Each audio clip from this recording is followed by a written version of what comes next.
Amém, irmãos e irmãs. Olá, amigos. A graça e a paz do nosso Senhor Jesus Cristo sejam com todos.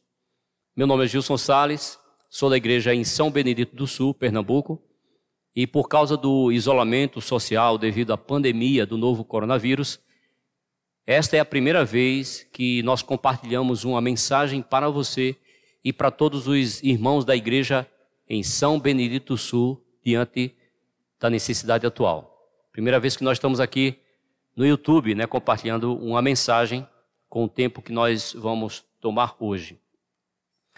Esta mensagem também está sendo transmitida pela rádio local, a Alternativa FM. Então, quem for de São Benedito do Sul, e se tiver alguém que, porventura, não esteja assistindo pelo YouTube, pode, nesse horário que vai ser transmitida essa mensagem, que está sendo transmitida, a pessoa pode assistir pela Alternativa FM. Hoje começamos uma série de mensagens dentro do tema geral, os ministros da Nova Aliança. Tema este, baseado na segunda carta de Paulo aos Coríntios. Nós já estudamos primeiro aos Coríntios, cujo tema foi Cristo, poder de Deus e sabedoria de Deus. Depois nós estudamos 2 Coríntios e vimos o tema, o ministério da Nova Aliança. E agora, dando continuidade ainda na segunda carta de Paulo aos Coríntios, nós veremos o tema, os ministros da Nova Aliança. Por que, de repente, de ministério da Nova Aliança para ministro da Nova Aliança?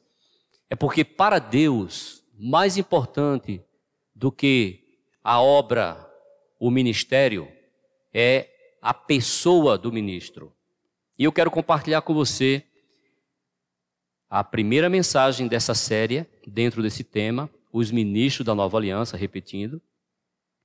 O tema da mensagem de hoje é a Igreja dos Primogênitos. E para iniciar, eu quero, antes de tudo, fazer uma oração antes de nós começarmos a mensagem. Querido Senhor Jesus, nós estamos na Tua presença.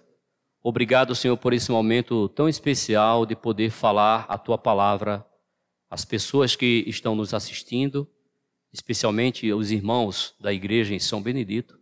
Senhor, obrigado pela igreja, obrigado pela vida de cada irmão. E que eu peço a Ti, Senhor, que venha me usar nesse momento.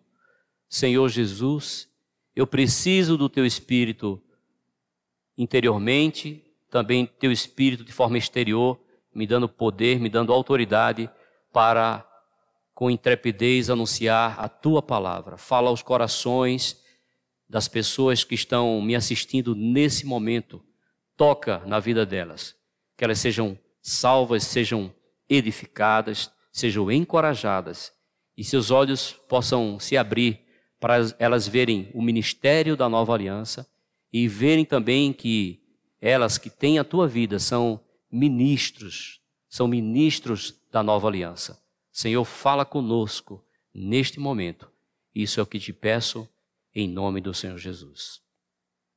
Eu quero ler com vocês no livro de Hebreus, capítulo 12, versículos 16 e 17, que diz assim. Depois eu vou ler o 22 e 23. Se você puder abrir sua Bíblia, por favor, acompanhe comigo. Hebreus 12, 16 ao 17 diz assim. Nem haja algum impuro ou profano, como foi Esaú, o qual por um repasto vendeu o seu direito de primogenitura. Pois sabeis também que posteriormente, querendo herdar a bênção, foi rejeitado. Pois não achou lugar de arrependimento, embora com lágrimas o tivesse buscado. E os outros versículos são os 22 e 23. Mas tende chegado ao Monte Sião, e à cidade do Deus vivo, a Jerusalém celestial, e a incontáveis hostes de anjos, e a universal assembleia, e igreja dos primogênitos, arrolado dos céus, e a Deus, o juiz de todos, e aos espíritos dos justos aperfeiçoados. E o 24. E a Jesus, o mediador da nova aliança, e ao sangue da aspersão, que fala coisas superiores ao que fala o próprio Abel. Então, antes de nós entrarmos nesse assunto sobre a igreja dos primogênitos, o que é um primogênito, nós vamos ver um pouco sobre o que é a primogenitura, o que é ser um primogênito. Eu quero dar uma introdução dizendo o seguinte: o nosso Deus, ele tem um propósito que é de acordo com o bom prazer da sua vontade. O que é o propósito de Deus? O propósito de Deus é a decisão que ele tomou de executar a sua vontade. Apocalipse 4 mostra que por causa da sua vontade, Deus criou todas as coisas, por causa da vontade de Deus, todas as coisas vieram a existir, foram criadas, inclusive nós. Lembre-se, nós fomos criados por causa da vontade de Deus. E qual é a vontade de Deus? A vontade de Deus é ter muitos filhos conformados à imagem do seu Filho, Jesus Cristo, a fim de que ele seja o primogênito entre muitos irmãos, conforme Romanos 8, 29. E por meio desses filhos, conformados à imagem do seu Filho primogênito, Deus deseja estabelecer o seu reino na terra. Então, a vontade de Deus é ter o seu reino restaurado e estabelecido na terra. Nós sabemos que o universo, a terra, está em completa desordem por causa da queda do homem. Mas Deus decidiu que ele estabeleceria seu reino e sua autoridade sobre esta terra. E nós temos certeza que um dia isso vai acontecer. Todas as coisas estarão em perfeita ordem e toda a humanidade, todas as nações estarão sujeitas à autoridade de Deus e do seu Cristo, conforme fala Apocalipse, o capítulo 11. E Deus deseja que esses muitos irmãos conformados à imagem do seu Filho, eles sejam também primogênitos, como seu Filho. Por isso que a Bíblia fala da igreja dos primogênitos, da qual pertence todos aqueles que têm a vida de Deus. Mas hoje nós vamos falar que não é suficiente você ter sido predestinado para ser a igreja dos primogênitos, se você não vive como um primogênito em realidade, se você não tem a realidade da igreja dos primogênitos na sua vida. Então, Deus, então, para cumprir esse plano, ele envia o seu Filho para morrer pelos nossos pecados, cumpre a redenção em nosso lugar, Deus o ressuscita dentre os mortos, por causa da nossa justificação, e nos gera os muitos filhos mediante a ressurreição, conforme Pedro 1, 3, fala que nós somos regenerados mediante a ressurreição do Senhor Jesus dentre os mortos. Assim o Senhor traz à tona, ele traz à existência a nova criação. Nós somos agora nova criação, novas criaturas. E quando Deus criou todas as coisas, nós temos que saber que ele fez tudo só. Ele não contou com a cooperação de ninguém. Haja vista que o homem não existia. E ele nem contou até mesmo com a cooperação dos anjos. Sabe por quê? Porque Deus, ele é soberano, ele é onipotente e ele pode fazer todas as coisas. Mas após a criação do homem, ele decidiu contar com a cooperação do homem para cumprir o seu propósito. Lembremos de uma coisa: Deus, ele pode realizar tudo. Jó disse: bem sei que tudo podes, nenhum dos teus planos podem ser frustrados. Ele pode realizar tudo, sem nós, conosco, apesar de nós, mas aleluia, foi do agrado dele realizar todas as coisas agora por meio de nós. É por isso que Deus estabeleceu o seu ministério, que é composto de duas partes, o ministério da velha aliança e o ministério da nova aliança. É um ministério só que o ministério da velha aliança era figuras, apontando para o ministério que haveria de vir. Figuras, não é realidade, era apenas sombra. Mas o ministério da nova aliança que veio com o Senhor Jesus, que foi estabelecido pelo Senhor Jesus através da sua morte na cruz, através do seu sangue derramado, nós temos agora o cumprimento do ministério da velha aliança. Então, o que é o ministério de Deus? Tudo isso para mostrar para vocês o que é o ministério. O ministério é Deus usando os seus vasos escolhidos para levar a cabo a sua economia, isto é, cumprir seu propósito eterno, dispensando-se aos seus escolhidos, de maneira que estes sejam a sua expressão e sejam o seu reino. E isso está em Apocalipse capítulo 1, versículos 5 e 6. Esse versículo é muito importante. E diz assim: aquele que nos ama e pelo seu sangue nos libertou dos nossos pecados e nos constituiu reino, sacerdotes para seu Deus e Pai. A ele seja a glória e o domínio pelos séculos dos séculos. Aleluia. Então, para cumprir a sua vontade, Deus hoje conta com seus escolhidos, que são os seus ministros. E esses escolhidos e ministros, eles são, em realidade, os primogênitos de Deus, aqueles que vão satisfazer o coração de Deus, como o próprio Senhor Jesus, quando esteve na terra, satisfez o coração do Pai. Hoje estamos no ministério da nova aliança. Não estamos mais no ministério da velha aliança. E nós somos ministros da nova aliança. Você que creu no Senhor, você é um ministro da nova aliança. Não pense que ministro da nova aliança é somente um pastor, um presbítero, um cooperador. Não. Todos nós somos ministros da nova aliança. Todos nós somos sacerdotes. Todos nós juntos compomos o reino de Deus. Ele nos constituiu reino e sacerdote. Louvado seja o Senhor. Isso não é maravilhoso? Então você que está me assistindo, diga comigo: eu sou um ministro da nova aliança. Aleluia. Creia nisso. Você é um ministro da nova aliança. Então, vamos ver agora o que é ser um ministro da nova aliança. O ministro da nova aliança é alguém que faz a vontade de Deus. Não é uma pessoa que apenas faz uma obra para Deus, mas ele faz a vontade de Deus. Você sabia que você pode fazer uma obra para Deus sem fazer a vontade de Deus? Isso não são minhas palavras, são palavras do Senhor Jesus. Ele falou em Mateus 7:21. Por favor, se você puder abrir sua Bíblia comigo, olha o que ele fala dentro da porção que nós consideramos o padrão para aqueles que irão reinar com o Senhor. Mateus 7:21 nos diz assim. Deixa eu encontrar aqui. Olha o que diz. Nem todo o que me diz Senhor, Senhor, entrará no reino dos céus, mas aquele que faz a vontade de meu Pai que está nos céus. Aí no versículo 22 ele vai falar daqueles que faziam obras para Deus e achavam que essas obras para Deus iriam aprová-los diante de Deus, iriam ser admitidos dentro do reino de Deus por causa dessas obras. Por isso que ele fala, 22, muitos naquele dia hão de dizer-me, Senhor, Senhor. Está vendo? Nem todo que me diz Senhor, Senhor. Mas esses estão dizendo, Senhor, Senhor. Porventura não temos nós profetizado em teu nome, e em teu nome não expelemos demônios, e em teu nome não fizemos muitos milagres?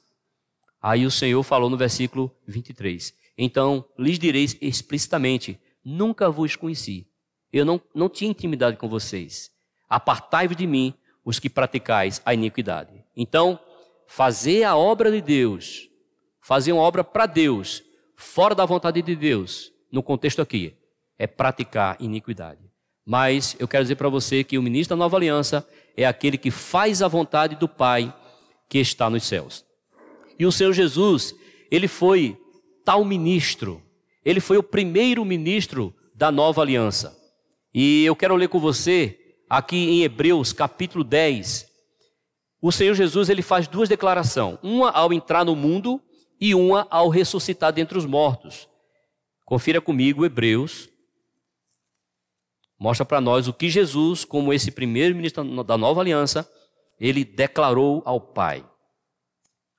O versículo 5 ao 7, depois o 9. Olha o que diz, Hebreus 10, tá? Por isso, ao entrar no mundo, diz, sacrifício e oferta não quisestes. Sacrifício e oferta é o que o homem faz para Deus. Antes, um corpo me formaste. Claro que ele está se referindo ao sacrifício e às ofertas que eram feitas no Velho Testamento em prol do pecado. Ele fala, antes corpo me formaste. O 6, não te deleitaste em holocaustos e ofertas pelo pecado. O 7, então eu disse, eis aqui estou, no rolo do livro está escrito a meu respeito, para fazer, ó Deus, a tua vontade. E o versículo 9, então acrescentou, eis aqui estou para fazer, ó Deus, a tua vontade. Remove o primeiro, ou seja, o primeiro testamento, a primeira aliança, para estabelecer o segundo testamento, que é a segunda aliança, ou a nova aliança. Então, isso ele declarou quando ele se encarnou. Ele veio a esta terra para fazer a vontade do Pai. E quando nós chegamos agora na ressurreição, nós vemos em Hebreus 2,13 que ele faz outra declaração. Ele faz outra declaração. Essa declaração é maravilhosa. Que ele de fato cumpriu a vontade de Deus. Veja comigo Hebreus 2. Abra a sua Bíblia, por favor. E o versículo 13, essa declaração ele fez ao ressuscitar dentre os mortos. Diz assim, e outra vez, eu porei nele a minha confiança. Jesus disse que colocará em Deus, o Filho disse que colocará no Pai a sua confiança, ou seja, ele confiava no Pai, ele dependia do Pai, tudo ele fazia o Pai. E ainda, eis aqui estou eu e os filhos que Deus me deu, ou seja, na ressurreição, ele gera muitos filhos, apresenta esses filhos a Deus e diz, eis aqui estou eu e os filhos que o Senhor me deu. Mostrando que Deus agora tem uma expectativa em seus filhos, em que eles também sejam ministros da nova aliança, sejam os escolhidos, os primogênitos, para também fazer a vontade de Deus. Então vamos ver um pouco o que é a origem do ministério da nova aliança. Então fica claro para nós que a origem do ministério da nova aliança, ela teve início com a pessoa do Senhor Jesus. Ele foi o ministro da nova aliança. Ele iniciou seu ministério aos 30 anos, conforme Lucas 3, 21 e 22. E ele, antes de começar o seu ministério, ele precisou ser batizado e ungido com o Espírito que estava sobre ele. E eu quero que você confira comigo esse versículo em Lucas, capítulo 4, versículo 18. Esse versículo é muito importante, que mostra que ele dependia do Pai e também dependia do poder do Espírito para realizar a obra de Deus. Depois que ele foi batizado, foi para o deserto para ser tentado pelo diabo, e no poder do Espírito Santo, conforme o versículo 14, ele regressou para Jerusalém. Ele veio no poder do Espírito Santo. E no versículo 18, ele diz assim, o Espírito do Senhor está sobre mim, pelo que me ungiu para evangelizar os pobres, enviou-me para proclamar libertação aos cativos e restauração da vista aos cegos, para pôr em liberdade os oprimidos do diabo. Ele veio para isso, ele veio para esse propósito. E ele, como esse ministro da nova aliança, ele jamais fez algo por si próprio. João 5, eu vou citar os versículos e eu peço que você anote para você depois ler. Eu peço aos irmãos, por favor, anotem esses versículos e rumidem depois, tá certo? Então, como tal ministro, ele jamais fez algo de si mesmo, João 5,19. Ele não fez a própria obra, João 4,34, versículo 17. João 4,34, depois o capítulo 17, versículo 4. Ele não falou as próprias palavras, João 14,10, versículo 24. Ele não fez a própria vontade, João 5,30. E João 7,18, ele não buscou a própria glória. Eu quero enfatizar que ele não fez a sua própria vontade. Ele veio para fazer a vontade do Pai. E para cooperar com ele, ele escolheu 12 apóstolos para dar prosseguimento ao seu ministério. Um deles o traiu e se perdeu. Ele era o filho da perdição, Judas. E ficou uma vaga no ministério apostólico que foi preenchida mais tarde, no capítulo 1, em Atos, por Matias, que compôs o grupo dos 12 apóstolos. Após 3 anos e meio do seu ministério terreno, o Senhor Jesus ele se entregou para morrer, crucificado pelos nossos pecados, ressuscitou dos mortos, e depois que ele ressuscitou, ele apareceu aos discípulos. E em João 20, 21, ele fez algo maravilhoso. Ele soprou o Espírito Santo sobre eles. E ele, antes mesmo de ele dizer, assim como o Pai me enviou, eu vos envio, ele falou algo importante, mostrando que ao escolher esses discípulos, a intenção dele era que eles dessem continuidade ao seu ministério na terra, uma vez que ele iria ascender aos céus e enviaria o outro Consolador para estar com os seus apóstolos. Então aqui João 20, versículos 21 ao 22, diz assim: Disse-lhe Jesus outra vez: Pai seja convosco, assim como o Pai me enviou, eu também vos envio. Versículo 22, eu li o 21. E havendo dito isto, soprou sobre eles e disse-lhes: Recebei o Espírito Santo, mostrando que eles não poderiam ser ministros da nova aliança e continuar a obra que o Senhor realizou e fazer a vontade do Pai. Eles não podiam fazer isso sem o Espírito Santo. Por isso que o Senhor soprou o Espírito Santo e determinou que eles ficassem na cidade de Jerusalém, porque lá a promessa do Pai, 50 dias após a ressurreição do Senhor, no dia de Pentecostes, a promessa do Pai se cumpriria e eles não apenas teriam o Espírito habitando dentro deles, mas teriam o Espírito sobre eles, revestindo eles, dando autoridade para eles serem testemunhas e anunciar o Evangelho a toda criatura, por todas as nações, começando da Judéia, Samaria e até aos confins da terra. E quando chegou no dia de Pentecostes, estavam lá 120 pessoas, estavam lá os 12 apóstolos, com Matias já tendo preenchido a vaga de Judas, né? Estavam lá as mulheres, tinha um total de 120 pessoas. E aleluia, que a promessa do Pai foi cumprida. O Espírito desceu sobre eles quando estavam orando, eles passaram 10 dias orando, e no dia de Pentecostes, significa 50 dias após a ressurreição do Senhor, na festa dos Pentecostes, o Espírito Santo desceu sobre eles e ali foi fundada a primeira igreja, a igreja de Jerusalém. E a promessa que o Senhor deixou para eles está em Atos 8, que diz assim: Mas recebereis poder ao descer sobre vós o Espírito Santo e sereis minhas testemunhas tanto em Jerusalém, em toda a Judéia e Samaria e até os confins da terra.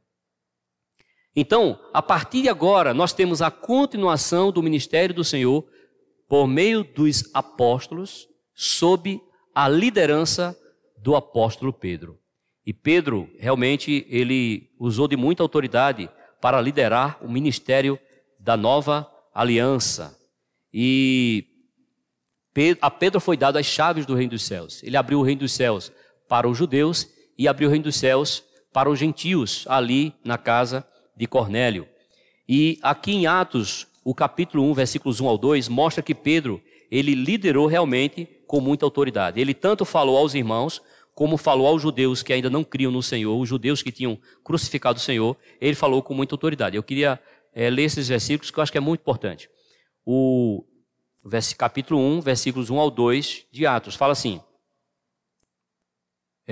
diz assim: Isso é Lucas falando. Escrevi o primeiro livro ao Teófilo, relatando todas as coisas que Jesus começou a fazer e a ensinar, até o dia em que, depois de ter havido dado mandamento por intermédio do Espírito Santo aos apóstolos que escolhera, foi elevado às alturas. E depois, os versículos 15 ao 17, diz assim: Naquele dia levantou-se Pedro, mostrando que ele tinha autoridade. Ele levantou-se no meio dos irmãos, né? E continuando ainda, né? Quando chega aqui nos versículos 24 e 25, diz assim, Atos capítulo 1, versículos 24 ao 25, diz assim, no versículo 17 ele fala assim: Porque ele era contado entre nós e teve parte nesse ministério, falando de Judas. Mas quando chega no versículo 24, ele diz assim: E orando disseram: Tu, Senhor, que conheces o coração de todos, revela-nos qual destes tens escolhido para preencher a vaga neste ministério. Quando chega no capítulo 2, versículo 36, nós vemos que Pedro, ele falou com muita ousadia a respeito da morte, da ressurreição e da exaltação do Senhor. Versículo 16. Antes mesmo do 16, o versículo 14 diz assim: Então se levantou Pedro se levanta de novo, e os 11 com ele, e erguendo a voz.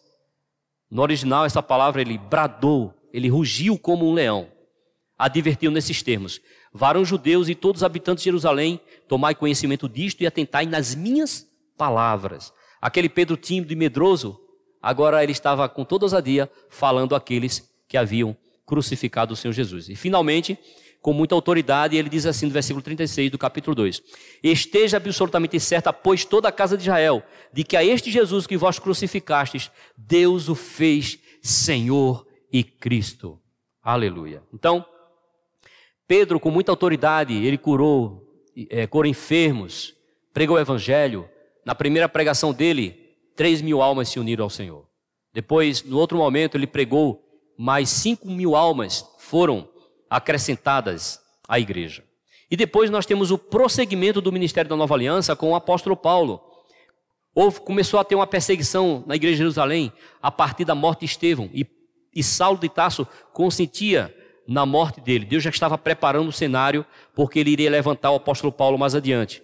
Então, com a perseguição da igreja de Jerusalém e a influência dos judaizantes, o ministério da Nova Aliança não teve plena liberdade. Não é que ele não estava atuando, mas ele não estava atuando com liberdade plena para se expandir.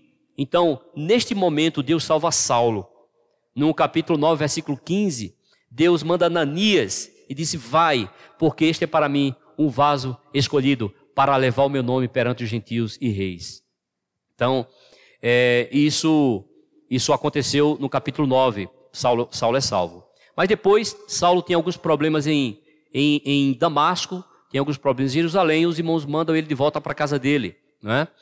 E o que acontece? O Senhor começa a salvar os gentios lá em Antioquia. Barnabé lembra de Saulo, chama Saulo, leva para Antioquia, e por todo um ano eles ensinaram numerosa multidão. E quando chega no capítulo 13, numa esfera de comunhão, de oração, disse o Espírito Santo: separai-me a Barnabé e a Saulo para a obra que eu os tenho chamado. A partir daquele momento, Saulo foi chamado para ser apóstolo. E Saulo é o nome dele judaico, né? É um nome judeu. Mas aí ele passou a adotar o nome Paulo, que é o nome dele romano. E o que acontece? A partir de então, Paulo ele lidera o ministério da Nova Aliança. É importante perceber uma coisa, que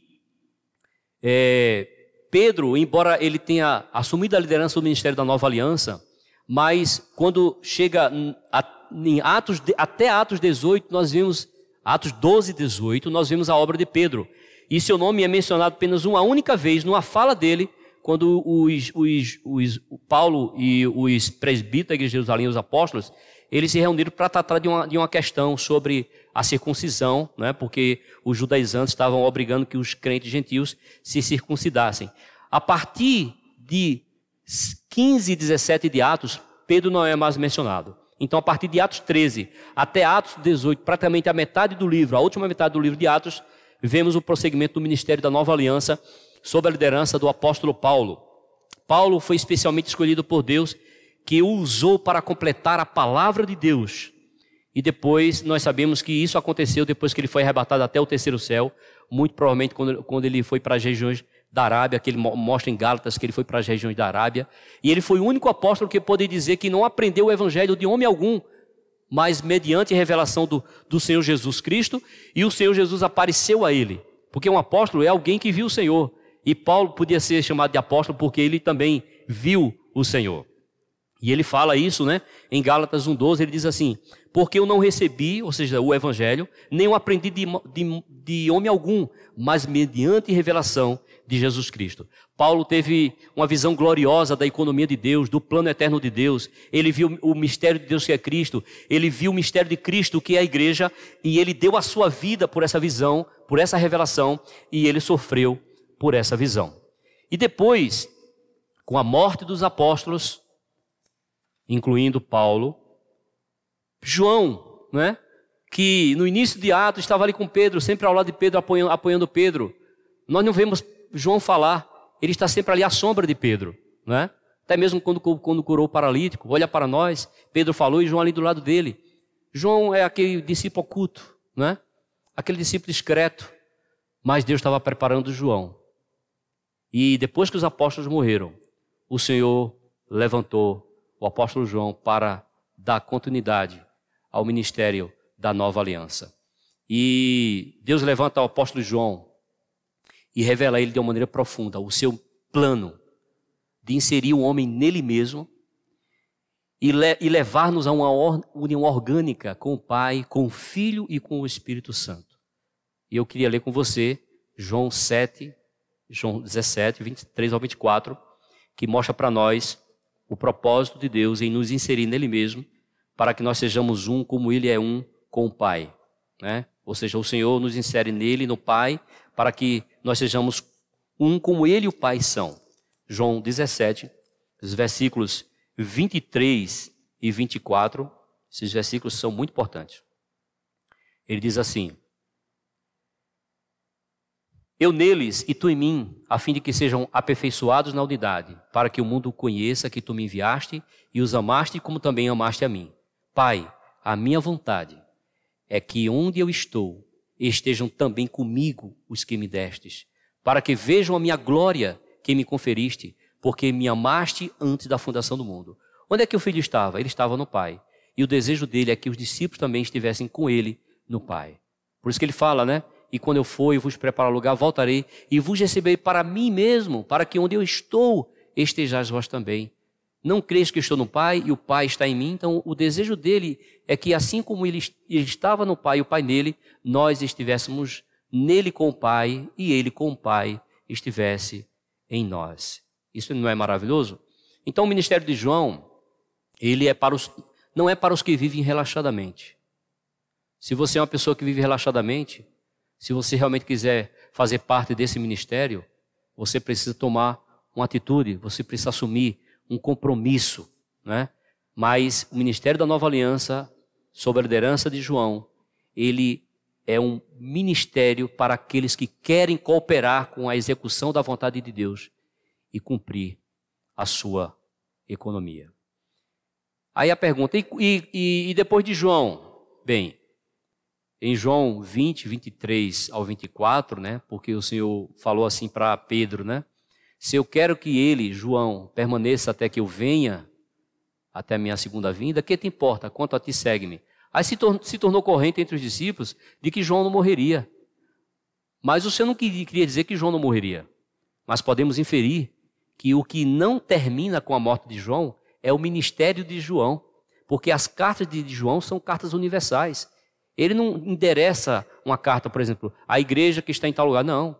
Ele começa o que era desde o princípio, mostrando a palavra, o verbo que se encarnou, se manifestou para ser o Cordeiro de Deus, para ser vida, para ser tudo para nós, para vir como Espírito, para habitar em nós e nos fazer habitar nele mesmo, para gerar comunhão com Deus triuno.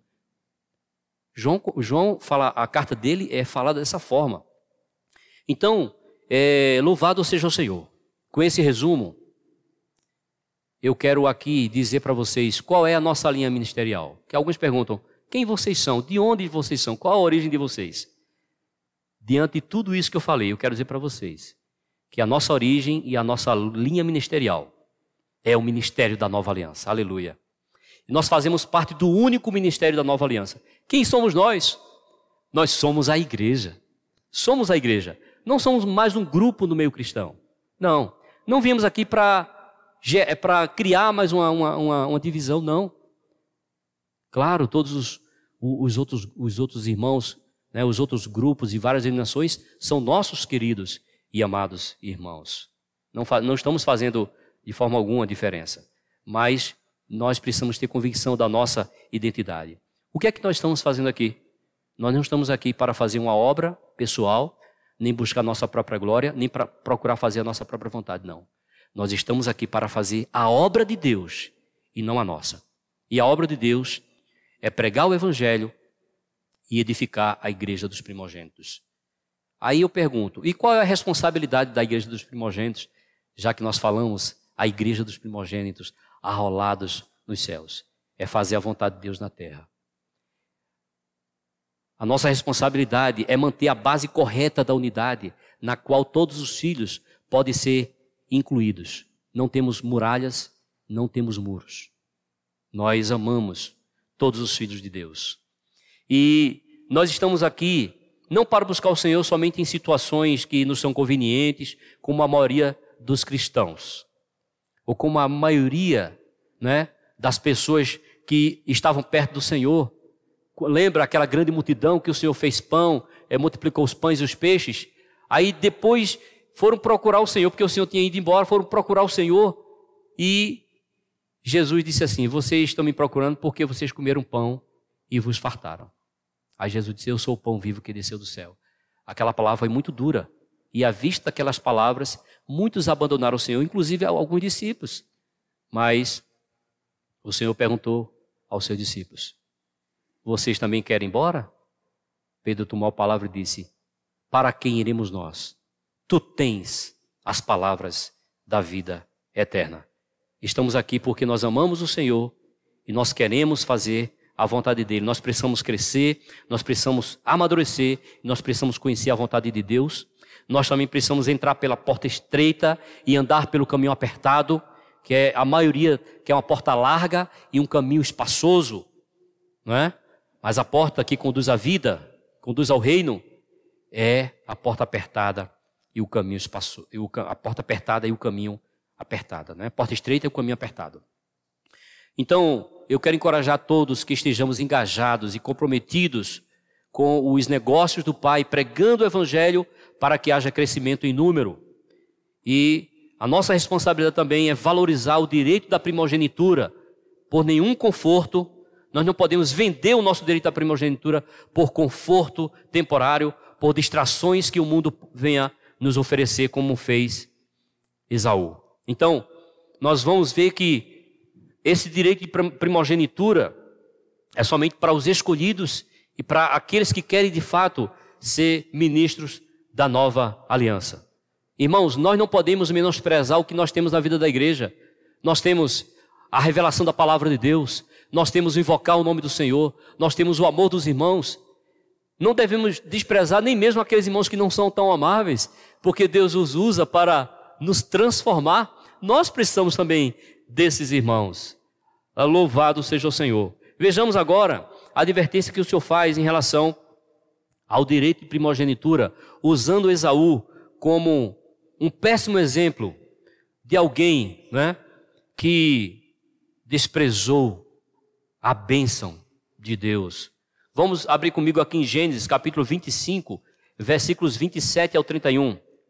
Gênesis 25, 27 ao 31. Louvado seja o Senhor. Diz assim: nós sabemos que Isaac e Rebeca tiveram 2 filhos. Aí no 27 fala: cresceram os meninos. Esaú saiu perito caçador, homem do campo. Jacó, porém, homem pacato, habitava em tendas. Isaac amava Esaú porque se saboreava de sua caça. Rebeca, porém, amava a Jacó. Tinha Jacó feito um cozinhado quando, esmorecido, veio do campo Esaú. E lhe disse: peço-te que me deixes comer um pouco desse cozinhado vermelho, pois estou esmorecido. Daí chamasse Edom. Naquele momento, vamos ler até o 31, né? Mas Jacó disse assim, Jacó ele era aproveitador, né? E aqui no versículo 31, disse Jacó: vende-me primeiro o teu direito de primogenitura. Jacó sabia o que era o direito de primogenitura. Ele valorizou o direito da primogenitura, mesmo que ele não tinha. E aquele que tinha não valorizou o direito da primogenitura. Cuidado. A primogenitura representa a bênção de Deus. Devemos perceber que acima das nossas posses, das necessidades momentâneas, do descanso ou do desejo de um conforto maior, está o nosso direito de primogenitura. Está acima o nosso direito de primogenitura. Eu quero dizer para você que tudo mais que atrai você para fazer você desprezar o direito de primogenitura não passa de um cozinhado vermelho. Diante da proposta de Jacó, qual foi a reação de Esaú? Vamos ver então os versículos 25, 32 ao 34. Olha o que acontece. Ele respondeu: Estou a ponto de morrer. De que me aproveitará o direito da primogenitura? De que me aproveitará? Eu preciso saciar minha necessidade agora, neste momento. Eu não posso esperar para amanhã. O direito da primogenitura é algo que eu vou herdar somente no futuro. Eu quero dizer para vocês que nós temos um reino preparado para nós no futuro. Mas para herdarmos esse reino no futuro, nós precisamos ter muitas perdas hoje. O Senhor disse que adianta o homem ganhar o mundo inteiro e perder a sua alma. nós estamos aqui para perder, para ganhar. Nós perdemos o gozo hoje, perdemos o desfrute do pecado hoje, perdemos os prazeres transitórios do pecado, que para muitos isso dá alegria e paz, uma paz mentirosa, uma sensação de satisfação, mas vai perder o reino no futuro. O que é que você prefere? E foi essa atitude que Esaú teve. Ele preferiu atender uma necessidade momentânea. No versículo 33, então disse Jacó. Jacó, ele precisava de uma decisão segura de Esaú. Porque no versículo 31 ele fala assim, vende primeiro o teu direito, antes de você comer o cozinhado de lentilha. Quando Esaú decidiu comer aquela refeição saborosa, devia estar muito agradável, o cheiro agradável, né? Aí Esaú falou assim, jura-me primeiro, jura diante de Deus primeiro. Ele jurou e vendeu o seu direito de primogenitura. Senhor Jesus. Aí no 34, deu, pois, Jacó a Esaú pão e o cozinhado de lentilhas. Ele comeu e bebeu, levantou-se e saiu. Assim desprezou Esaú o seu direito de primogenitura. Olha, ele comeu, bebeu, levantou-se e saiu como se houvesse acontecido. Esse episódio de Jacó e Esaú, dessa atitude de Esaú, nos relembra em Êxodo 32, versículo 6, a atitude que o povo de Israel teve no deserto quando adoraram o bezerro de ouro. Olha o que diz Êxodo 32, 6. Eles cometeram idolatria, eles desprezaram o Senhor, eles substituíram o Senhor por um ídolo, dizendo até que os ídolos tinham tirado eles da terra do Egito. Versículo 32, 6, a parte B. Olha o que diz aqui. No dia seguinte, madrugaram e ofereceram holocaustos e trouxeram ofertas pacíficas. Aí diz, e o povo assentou-se para comer e beber, e levantou-se para divertir-se. Isso aqui é uma definição séria de idolatria. Comer, beber e divertir-se. Cuidado, meu irmão, cuidado, minha irmã. O entretenimento é o substituto diabólico da alegria em Deus. Não é que nós não podemos nos divertir. Claro, podemos ter uma recreação, lógico, mas nós não podemos deixar que os divertimentos mundanos substituam Deus na nossa vida para dar uma satisfação interior de alegria e você coloca Deus de lado como se Deus não fosse a sua alegria. Foi isso que Esaú fez, que o Senhor tenha misericórdia. Por isso que Hebreus fala, né, nos versículos 16 a 17, nem haja algum impuro ou profano como fez Esaú, o qual por um repasto vendeu o seu direito de primogenitura. Pois sabeis também que posteriormente, querendo herdar a bênção, foi rejeitado, pois não achou lugar de arrependimento, embora com lágrimas o tivesse buscado. Eu não creio que ele buscou o verdadeiro arrependimento, mas ele sentiu a dor pela perda da herança e da bênção, mas ele não sentiu a dor do pecado que ele cometeu ao desprezar o direito de primogenitura. Cuidado com suas lágrimas. E a Bíblia diz que ele chorou amargamente, ele insistiu com o seu pai, para que o seu pai não tem pelo menos nenhuma bênção para mim, nenhuma bênção. E Isaac disse, o seu irmão já foi abençoado. Senhor Jesus, embora nós nascemos porque nós cremos no Senhor, nós nascemos com o direito da primogenitura. Nós somos a igreja dos primogênitos, mas nós podemos perder o direito por algumas razões. Entre elas estão um conforto temporário, um prazer transitório do pecado, amor ao dinheiro. Podemos perder esse direito pela concupiscência da carne, dos olhos e da soberba da vida. Então, os ministros da nova aliança, os escolhidos do Senhor, podem até falhar ao longo do caminho, mas prontamente se arrependem. Deus está trabalhando em nós, portanto, valorizemos o que é importante, o direito da primogenitura. E o direito à primogenitura, ele tinha 3 aspectos. O primeiro aspecto, o direito à primogenitura, na verdade, era uma bênção que era concedida ao filho mais velho daí primogenitura, para o filho primogênito, o primeiro filho. Entre os judeus antigos, tal privilégio era dado para esse filho. E esse privilégio, essa bênção maior, era a porção dobrada da terra, ou seja, ele recebia mais herança do que os seus outros irmãos. Mas de acordo com a Bíblia, em seu conjunto, o direito da primogenitura, ele inclui três coisas: a porção dobrada da terra, a realeza e o sacerdócio. Em Gênesis vemos que esse direito ele podia ser transferido do primeiro para o segundo filho, dependendo da situação e daquilo que Deus queria.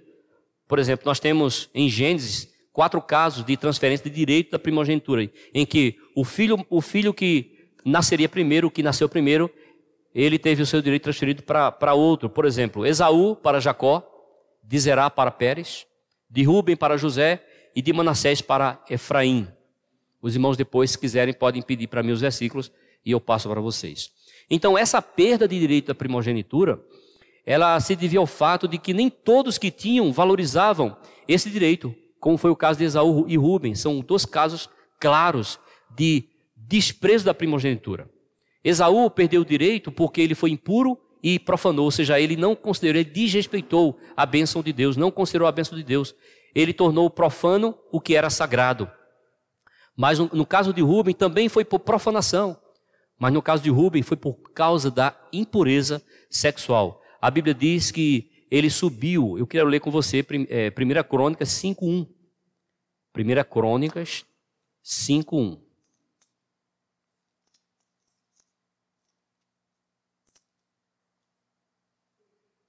Diz assim: quanto aos filhos de Rúben, o primogênito de Israel, pois era primogênito, mas por ter profanado o leito de seu pai, deu-se a sua primogenitura aos filhos de José, filho de Israel, de modo que na genealogia não foi contado como primogênito.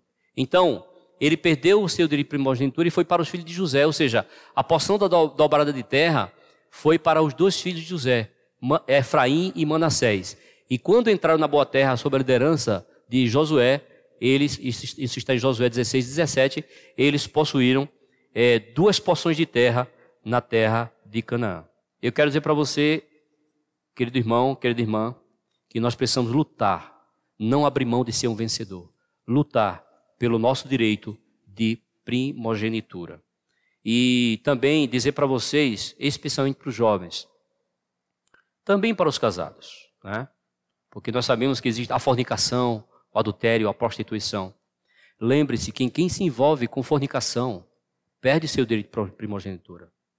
Quem se envolve com adultério, ou prostituição, ou lascívia, perde o seu direito de primogenitura. Embora eu creia que há arrependimento para uma pessoa que comete tal pecado. Mas jovens, tomem cuidado. Não fique sozinho com a pessoa do sexo oposto, que não é sua mãe, seu pai, não é a pessoa mais velha. Cuidado, jovens.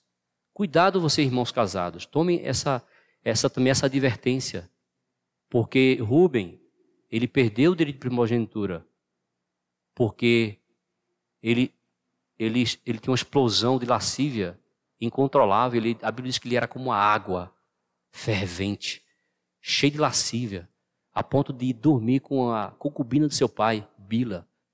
Isso é uma coisa séria, irmãos, que o Senhor tenha misericórdia. Cuidado com seus olhos diante da internet, de sites impróprios para cristão. Isso é muito sério. Que o Senhor tenha misericórdia de nós. Senhor Jesus. Nós temos ainda muitas coisas para falar, né? Mas eu quero finalizar dizendo o seguinte, né? Eu quero só ler um trecho aqui para a gente finalizar. Então, em relação a Rúben, ele perdeu o seu direito de primogenitura, que incluía essas 3 coisas: a porção dobrada de terra, o sacerdócio e a realeza. Então, a porção dobrada de terra foi para José, os seus 2 filhos, quando entraram na terra de Canaã, já falei. O sacerdócio foi para a tribo de Levi. E por que foi para a tribo de Levi? Porque os levitas, eles foram aqueles que se posicionaram do lado de Deus quando Moisés disse: quem for do Senhor, vem até mim.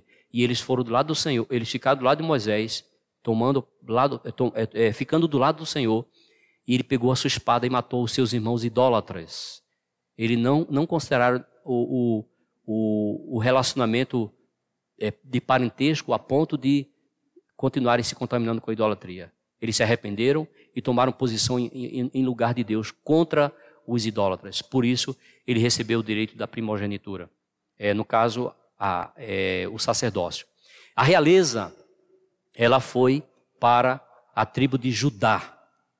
Por isso que, por meio de Judá, vem o primeiro rei de Israel, né? Salomão. O primeiro de Israel foi Saul, mas ele não vem da tribo de Judá. Mas os reis que agradaram ao Senhor foi Davi, veio Salomão, né? E os descendentes de Davi. E o Senhor, aleluia, que por causa da tribo de Judá, o Senhor veio como rei. Ele é leão da tribo de Judá. Ele é chamado filho de Davi. Como filho de Davi, ele é o legítimo sucessor do trono e ele herda o reino. E esse reino acontecerá na era vindoura. Já começou agora, mas ele continuará na era vindoura como recompensa para aqueles que guardarem, que valorizarem o direito da primogenitura. E eu quero dizer para vocês o seguinte: quando não abrimos mão do direito de primogenitura, experimentamos o pleno gozo do maior desfrute de Cristo como nossa porção dobrada, tanto agora na vida da igreja, quanto no reino como recompensa. Se queremos ser vencedores, não podemos abrir mão desse direito, mas pagamos o preço para ser co-reis com o Senhor e sacerdotes no reino vindouro. Isso está em Apocalipse 20, 26. Eu quero ler esse versículo com você, para você ver o que é que lhe aguarda no mundo vindouro, na era vindoura, quando o Senhor virá e estabelecerá o seu reino. Apocalipse capítulo 20, versículo 26. Diz assim: